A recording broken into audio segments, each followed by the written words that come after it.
ปะทีมคนเข้าไปดูของไส้ไก่ของเรา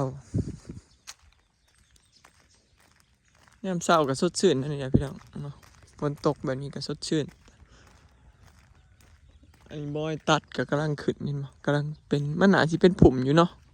เพราะว่าบอยสิเฮ็ดเตียงหนังอ้อมต้นไม้เด้บัดเทพบัดถมดินแล้วเนาะนี่คือบ้านสวนข่อย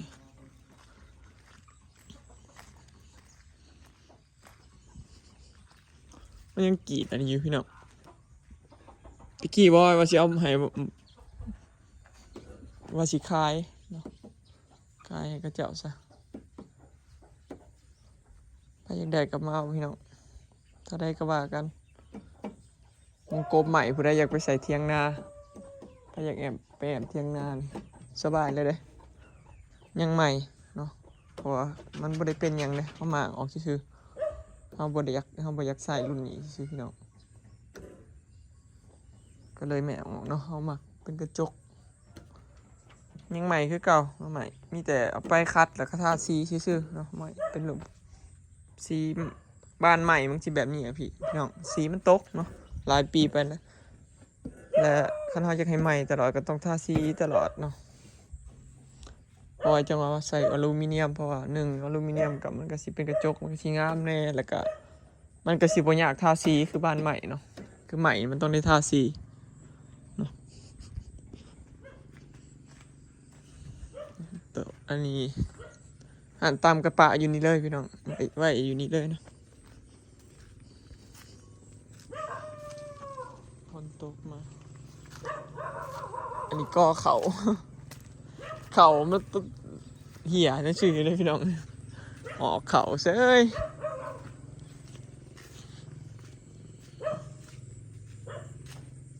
มาดูปลาค่อยจ้า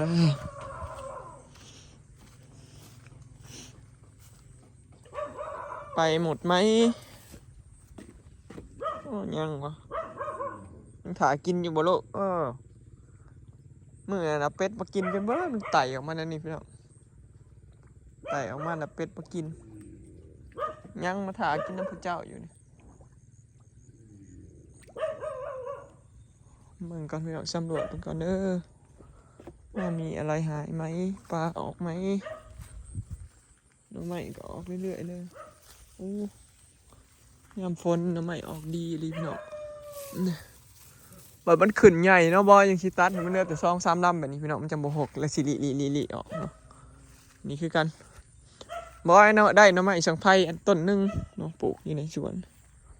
อันนี้กำลังขึ้นอันน้ำใหม่บงแล้วสิริออกเนาะให้มันโบหกพี่น้องแล้วมันขึ้นก่อนนี่คือกันเนาะที่ว่าหลายคนว่ายามันหกมันแคบหมดเนาะแม่นอยู่พี่น้องเพราะว่าไหลเบิ่งแล้วมันก็แคบแต่ว่าบอยสิริเห็นเป็นทางเนาะบ่ให้หลายลำนะบ่ให้เกิน2 ลำน้ำใหม่สังไพ่กระปุกไว้ต้นนึงพี่น้องบอยหมักกินแกงน้ำใหม่สังไพ่เนาะอันนี้น้ำใหม่ใหญ่น้ำใหม่เลี้ยงน้องบ่มันออกอยู่ออกดีขนาดนะอยู่บ้านสวนดอกกระเจียวข่อยนะดอกกระเจียวนี่ก็ซ้ำสิกินเก็บกินตลอดพี่น้องผู้ใดมากินดอกกระเจียวนี่ลวกดอกกระเจียวนี่เนาะมาซื้อได้พี่น้องกำละ20 บาท บอยเก็บขายอยู่เนาะเหลือกินหมดละจังได้เก็บขายบางเทื่อก็บ่ค่อยได้ว่างเก็บผักตบยังอยู่พี่น้องปลายังบ่หายนะต้นข้าวน้ำหอมข่อยบอยซื้ออันยาขาเพียมาให้อีเมสีถุงหนึ่ง300 บาทอีเมเพิ่นมาเล่าสู่ฟังห้ำซื้อมาแต่ไสเพิ่นว่าคือสีดคักแท้เพิ่นว่าเพียมันมากินใบใหม่เฮานี่เห็นบ่พี่น้องเหี่ยนเบิดนี่บอยก็เลยใส่เด้ปกติบอยก็บ่ได้แบบอันนั้นนะแต่ว่าบ่สีดบ่ได้พี่น้องต้นใหม่เฮาบางต้นมันมักกินเลยคือนั่นนี่เลยนี่บ่สีดเหี่ยนกับต้นลำไยบอยนะเบิดเลยกับบ่สีดเนาะสีดยาขาพี่ขานอนใส่ปลาบ่ได้ออกมาตายเนาะนี่เห็นบ่พี่น้อง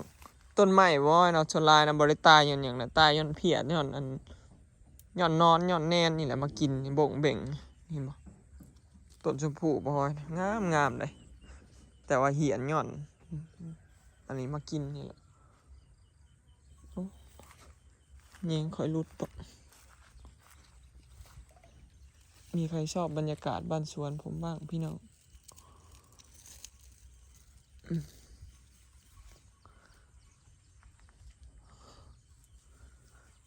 กลัวจะได้แต่อย่างไม่ใช่ง่ายๆเด้พี่น้องเนาะการเฮ็ดเกษตรพอเพียงนี่ยากแห้งอีอันนี้ต้นอันนะค่อยต้นลำไยมันเงาะมันตายแล้วเหลือแต่ต้นลำไยน้อยนี่กับอุโมงค์ผ่านถึงบ้านไม่เท่าไหร่ผ่านเที่ยงเรามาดูของปลาดุกจ้าปลาดุกก่อยปล่อยอยู่นี่พี่น้องอันนี้ผักอันนี้กำลังขึ้นเดี๋ยวสิเก็บไปให้ไว้น้องปลาบ่อคลองใส่ไก่เขานะแบบมันหลายก่อนเอาไปไว้อยู่นั่นนะปลากินเบิดพี่น้อง มันปลากินพืชเนาะแต่เอาไว้นี่เดี๋ยวมาแล้วเห็นปลาดุกค่อยหูเลยเด้ท่านข่อยออกมานะข่อยเกลือคู่มือพี่น้องท่านสลอยออกมาบ่ค่อยได้เกลือท่านเฮาเกลือมันตลอดมันก็สิหูเห็นบ่ปกติมันบ่ได้ออกมาได้คันบ่เห็นผู้เจ้าแต่ว่ามันหูแล้วมันออกมานี่เห็นบ่มันถากินเลยบ้านสวนของบอยพี่น้องช่วงนี้ก็ยังคิดได้เห็ดต่ออยู่พี่น้องบอยคิดว่าสิแอมเนาะว่าสิแอมซะก่อนเนาะมาไล่เบิงคาแอมซื้อของแอมนี่นะซื้อเสื้อลานี่ประมาณ10,000 กว่าบาทพี่น้องเฉพาะอันซื้อไม้เสื้อลานะไล่กับสังเท้าเบิงประมาณ15,000เนาะเฉพาะคาเสื้อลาเด้บ่รวมน็อตรวมซื้อน็อตซื้อยิ่งอีกเนาะดีบดีได้ซื้อสีอีกก็ประมาณตก20,000พอจะประมาณนี้นะบอยคิดว่าสิมาแต่เที่ยวก่อนว่าจังสิแอมพี่น้องเนาะหรือว่าถ้าแอมแล้วเฮาพอเหลือเงินก็สิทาสีเนาะประมาณนี้แล้วบอก็อยากให้เขาเจ้าใส่เพดานรอบนอกให้นำจังซี่นะเพราะว่าคันให้สร้างอื่นมาตีนั้นเนี่ยเขาเจ้าสิไหลแพงเด้เพราะว่ามันมาใส่แต่อย่างเดียวนะมันหน่อยนะพี่น้องขนาดเมาสางเดียวเลยก็สิถือลงไปหน่อยนึงสินะหรือว่าแนวใดขั้นขึ้นมาแต่เที่ยวแล้วก็ทำบริเหตุกับจังว่ากันอีกพี่น้อง กันเงินเบิดก่อนเนาะจังได้ก็ฝากเบิ่งคลิปฝากเป็นกำลังใจให้เด้อพี่น้องเอ้ยผู้ใดอยากเห็นบ้านสวนค่อยแล้วอยู่บ่ว่าสิเป็นอะไรผู้ใดก็อยากเห็นอยู่บ่ว่าแอมสีทาสีหยังสิเป็นสีหยังสิเป็นอะไรเนาะพี่น้องคอยกระรุ่นอยู่เด้เพราะว่าในแบบที่เราเขียนมานี่ก็ถือว่าตรงตามแบบเนาะแต่ว่ายังแต่เลือดแต่แอมนี่สิเป็นอะไรแค่คิดว่าบ้านสวนแล้วก็คือสิมีความสุขพี่น้องก็คือสิเนาะคือสิบ่ได้ยากหาเงินหาคำกันแล้วเนาะมียังก็ต้องหาใส่กันว่าเฮ็ดเฮือนนี่พี่น้องเฮือนมันบ่สิ้นสุดเนาะมันเป็นความฝันของเราเนี่ยอยากมีบ้านเป็นของเจ้าของว่าซะพี่น้องที่จริงบอกว่าบ่อยากเฮ็ดก็ได้เนาะตะกี้เดี๋ยวสิเล่าให้ฟังเนาะนี่ตะกี้บอกว่าสิเฮ็ดตูบน้อยๆแบบนี้เนี่ยเอาไว้นั่งเวลามากินข้าวกินน้ำแล้วสิปลูกนั่นปลูกนี่เบิดเด้ความคิดตอน2 ปีก่อนเนาะก่อนที่สิไม่เทือนอยู่นี่พี่น้องเดี๋ยวสิเล่าให้ฟังหลายคนก็ยังโมโหนะว่าบอยเป็นอย่างคือให้เทือนอยู่นี่เนาะคือหนึ่งเนาะตอนนั้นน่ะบอยมาปลูกต้นมะม่วงเนาะพี่น้องจำได้บ่ตอนที่มันเป็นแดนอ้อยเนาะสวนอ้อยมาปลูกต้นมะม่วงปลูกนั่นปลูกนี่ไว้คิดว่าอยากมีสวนเป็นของเจ้าของเนาะตอนนั้นคิดแค่นั้นว่าอยากมีสวนมีนั่นมีนี่ปลูกนั่นปลูกนี่แบบนี้แหละพี่น้องแลไว้กินยามแก่ยามเฒ่าเนาะยามเฮาอันนั้นอันนี้ก็บ่ต้องซื้อเขาเนาะพอเฮาก็บ่ได้แบบว่าสิมีเงินหลายเนาะอยู่บ้านนอกหาเงินได้หลายเด้ว่าต้องซื้อกินอย่างหยังก็คือบอยเฮ็ดแบบพอเพียงคือปลูกนั่นปลูกนี่ลงทุนทีเดียวก็คือแบบพอมันใหญ่มาเฮาก็ต้องแบบได้กินจังซี่นะพี่น้อง เพื่ออนาคตเนาะแล้วพอมาได้อลิสบัดนี้ก็พอดีก็ปลูกนั่นปลูกนี่ร้ายขึ้นเพื่อลูกบัดนี้เพื่อลูกน้ำเนาะลูกเขาใหญ่ขึ้นมากอะมีสวนเป็นของเจ้าของก็คือดีนะพาลูกมากินปลาหรือว่าพาลูกมาเล่นบ้านสวนอย่างนี้เลยและพ่อบัดนี้เฮือนปวกกินพี่น้องปวกกินแล้วบัดนี้ปวกกินแล้วบัดนี้ต้องได้เฮ็ดเห็นบอกเฮือนหลังนั้นแล้วบอยก็คิดไม่และไม่แล้วก็กระเบื้องที่มากออกมานี่เสียไปเห็ดคอกหมูคิดว่าพี่น้องตอนนั้นแล้วเสียดายเนาะเสียดายไม่แล้วก็เสียดายไม่บ่อยากเฮ็ดของหมูเพราะไม้มันงามเด้เสาเซลล์อิหยังก็สิได้ถิ่มเด้พี่น้องคันเฮามากอิหยังแล้วแหละคันเฮาบ่ไปเฮ็ดนี่มันเสียถิ่มเนาะก็เลยบอยก็เลยมาคิดว่าเจ้าของยังบ่มีบ้านเนาะอันนั้นก็เป็นบ้านของแม่รวยจังซี่นะพี่น้องแล้วก็เป็นความฝันของเราอยู่แล้วเนาะคืออยากมีเฮือนเป็นของเจ้าของอยู่กับลูกกับเต้ากับเมียจังซี่นะคืออนาคตมันก็สิสบายเนาะแล้วก็เวียกงานเฮาก็อยู่พี่เบิดให้ได้พี่น้องหมู่เฮาก็อยู่หน้าสินะบอยก็เลยคิดคุยกับสาวลอยว่าเฮ็ดเฮือนซะเนาะประมาณนี้พี่น้องเฮ็ดเฮือนเนาะก็เลยกลายเป็นบ้านสวนนี่แหละที่เห็นพี่น้องลงทุนถมดินลงทุนเขาไฟเนาะ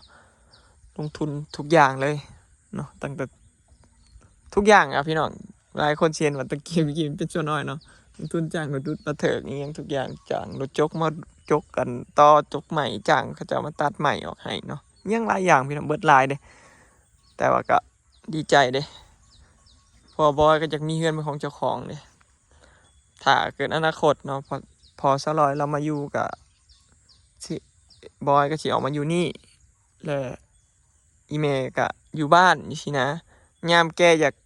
ออกมาอยู่น้ำร้านกะบอยก็เฮ็ดห้องไว้เด้เห็นบ่เฮ็ด2 ห้องเผื่ออีเมเด้เห็นบ่บอยจังเฮ็ด2 ห้องเผื่ออีเมห้องนึงบอยห้องข้างหน้าเนาะประมาณนี้พี่น้องอยู่กันแบบนี้ถ้าเกิดอีเมเราบ่อยากอยู่บ้านนั้นเรายังมาอยู่นี่กันแล้วแต่เราเด้พอบอยก็เฮ็ดห้องเผื่อเราเนาะแต่ที่แน่ๆคือแม่รวยคือสิบ่อยู่บ้านดอกคือสิออกมาอยู่น้ำลูก เนาะอยู่มันมาอยู่น้ำลูกก็ดีเนาะอยู่นำกันแล้วก็อบอุ่นเนาะกันอีเมลบ่อยู่นำกันยากพี่น้องเอาง่ายๆซะเฮาที่เฮามีนั่นมีนี่เฮ็ดนั่นที่นี่ได้ก็เนี่ยบ่ได้ว่าแม่บ่ได้หาเงินช่วยเด้พี่น้องแต่แม่เราเอาลูกช่วยเนาะคันบ่มีอีแม่บ่ก็คือสิบ่มีโน่นมีนี่หลายขึ้นดอกเพราะว่าบ่มีเวลาไปหาเงินเลยดีที่ยังมีแม่เนาะบอยก็บ่ได้คิดว่าเพิ่นเป็นแม่เฒ่าเด้พี่น้องแม่บอยคิดมาอยู่นี่ก็คิดแต่เพิ่นเป็นแม่บอยแท้ๆเด้พอบอยก็แม่ก็เสียแล้วเด้เหลือแต่แม่รวยแล้วบัดนี้ประมาณนี้มีความสุขดีพี่น้องความสุขของคนมีครอบครัวก็สิประมาณนี้เนาะอยู่กับลูกกับเต้าอยู่กับแม่เนาะอยู่กับญาติพี่น้องประมาณนี้เนาะความสุขของข่อยก็มีซ้ำนี้พี่น้องเนาะเที่ยวว่าเฮ็ดเทือนอยู่นี่พอญาติพี่น้องก็อยู่พี่เบิดเด้ประมาณนี้เนาะนี่แหละสาเหตุจังว่าออกมาเป็นบ้านบ่ได้วางแผน นี่แหละหลายคนว่าบ่ได้วางแผนแม่นพี่น้องบ่ได้วางแผนดีเพราะว่าบางเทื่อชีวิตมันก็ชีวิตอะไรนะอันบ่แน่นอนนะ บ่แน่นอนแฮงเด้อชีวิตเนาะตั้งแต่บอยทำงานอยู่ไทยแล้วพี่น้องชีวิตบ่แน่นอนจากพอมีเงินมีค่ำก็เบิดไปประมาณนี้เนาะที่ให้หน้าบอยก็บ่ได้มีเด้มาอยู่นี่อยู่บ้านก็ให้น้องหน้าน้องเลี้ยงพอก็สิมีหน้าก็เป็นพูดพอกับพูดน้องบ่มีพูดบอยพี่น้องพอบอยได้รถมาเด้บอยมีแต่สมบัติก็มีแต่รถใหญ่แหละส่วนเรื่องให้หน้าก็เป็นของพ่อกับน้อง2พูดกับมีแต่พูดดินเฮือนนั่นแหละส่วนหน้าอยู่หน้าโค้งนะขายพี่น้องที่จริงบอยมีหน้าหลายถงอยู่ได้แต่ว่าขายแม่ป่วยขายทุกอย่างทุกสิ่ง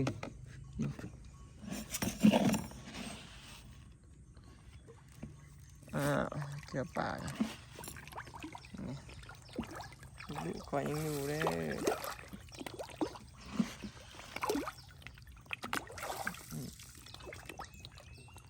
ลาเค็งอ่ะพอปิ้งพี่น้องพอปิ้งอะได้นี่แหละความสุขของข่อยก็มีสำนีพี่น้องความสุขของคนเฮาเนาะความสุขไผมันพี่น้องข่อยมีความสุขเวลาเอาในมาเกลือปลาอยู่กับธรรมชาติอยู่กับบ้านสวนบรรยากาศมันก็น่าอยู่เดินกระกว้างปลูกนั่นปลูกนี่หลายอย่างเนาะหมักอยู่แบบนี้พี่น้องเพื่อเพื่ออายุหลายขึ้นเนาะก็คือสิสบายเพราะว่าต้นใหม่ก็คือสิใหญ่เนาะก็คือสิบ่อึดแนวอยู่แนวกินพี่น้องคือสิบ่ต้องแล่นหาซื้อเนาะเดี๋ยวต้นมะม่วงใหญ่ก็สำสิกินแล้วเดี๋ยวก็หน่อไม้ใหญ่นี่ก็สำสิกินแล้วเนาะโอ้ยปลูกหลายอย่างเด้ยังบ่มีแต่มะขามเนาะปลูกปัดทุกอย่างยังบ่มีแต่มะขามกับมะกระทันพี่น้องที่ยังบ่ได้ปลูกเนาะแต่มะขามนี่คือสิบ่ได้ปลูกดอกมันอันนั้นสร้างใบมันหล่นพี่น้อง มันหล่นแล้วมันกวาดยากมันใบหน่อยเดี๋ยวมันปิวไปทั่วทีบนะบอยเลือกปลูกแต่เฉพาะที่มันใบหล่นบอได้ปิวนะไปนั่นไปนี่นะเบิ่งเนี่ยปลาเค็งก่อน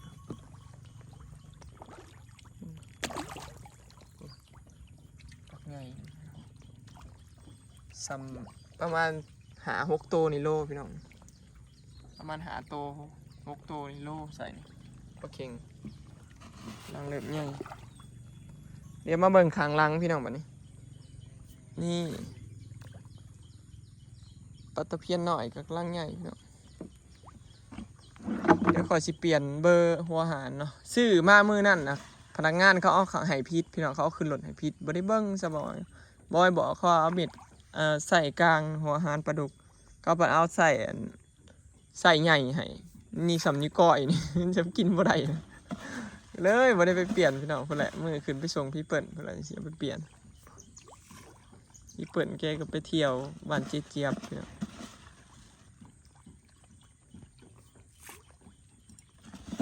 มันก็ลอยขามไปขามมาอย่างนี้แหละ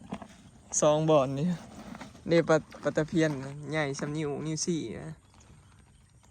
สำนิ้วมือเลยนะพี่น้องสำนิ้ว4สำนิ้วโป้เลยได้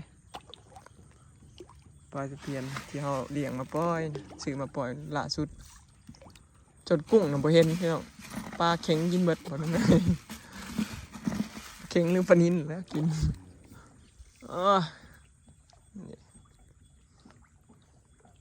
ความสุขเล็กๆน้อยๆของข่อยพี่น้องมีสำนี้แหละความสุขข่อยคิดว่าสิพาครอบครัวไปเที่ยวพี่น้องประมาณบ่เฮิงนี่แหละขายหมูละ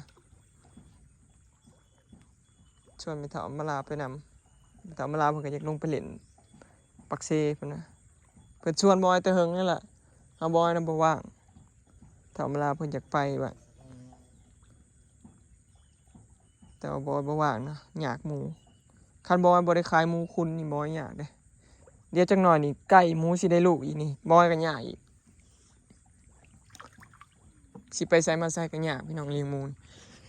ถ้าเลี้ยงหลายขึ้นแฮงยากเด้เพราะว่าต้องเตรียมเวลาให้มันถึกเด้เพราะคันบ่ไปนี่ก็คือแล้วบ่มีไผเฮ็ดแทนได้เด้เรื่องการทำคลอดหมูเรื่องนั้นนี่บ่มีไผเฮ็ดแทนได้เพราะญาติพี่น้องก็บ่มีไผเลี้ยงหมูแม่พันธุ์บ่เคยมีไผเคยเลี้ยงพอเจริญแล้วก็เคยเลี้ยงแต่หมูขุนคันมีแต่หมูขุนน่ะ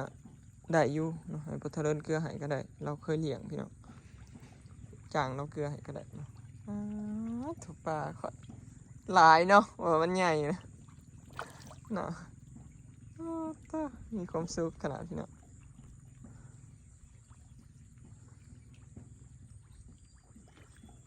ประมาณนี้พี่น้องเนาะปลาข่อย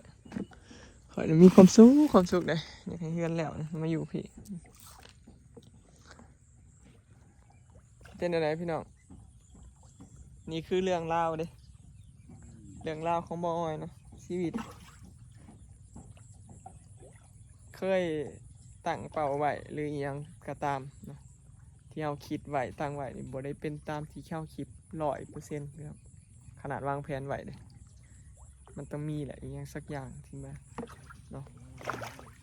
อยากบอกก็อยากถามทุกคนว่าชีวิตทุกคนน่ะเป็นคือกันบอกพี่น้องกระบอยเนาะที่เขาวาดไว้ฝันไว้จริงๆบ่ได้เป็นตามที่เขาฝันไว้จักอย่างเลยชีวิตของบอยเด้อพี่น้องแต่ทุกคนเลยเป็นคือกันบ่มีมีอหย่างอยู่บ่ มีอหย่างที่แบบฝันไว้เลยเป็นจริงอยู่พี่น้องแต่ว่าบอยก็บ่ได้คิดไว้เด้ออหย่างที่เฮ็ดนั่นเฮ็ดนี่นี่บ่ได้คิดไว้ฝันไว้เลยนะว่ามันสิออกมาแบบนี้นะเพราะว่าบ่ตั้งแต่แม่บอยเสียบอยก็บ่เคยว่าสิคิดหยังไว้นะเพราะเวลาเขาคิดไว้แล้วมันสิบ่เกิดบ่เป็นคือเขาคิดเสมอไปนะประมาณนั้นพี่น้องไปแล้วพี่น้องสบายดีฝากเบิ่งคลิปฝากเป็นกำลังใจให้เด้อพี่น้องเอ้ยมื้อนี้ออกมาเกลือปลาเนาะแล้วก็สิไปเกลือหมูแล้วก็จังสิกลับบ้านแล้วก็จังสิลงไปหาเขาเจ้าขายหมูเนาะขายหมูแม่พันธุ์มันลูกมันบ่ดีพี่น้องเนาะพอกันคลิปหน้าเด้อพี่น้อง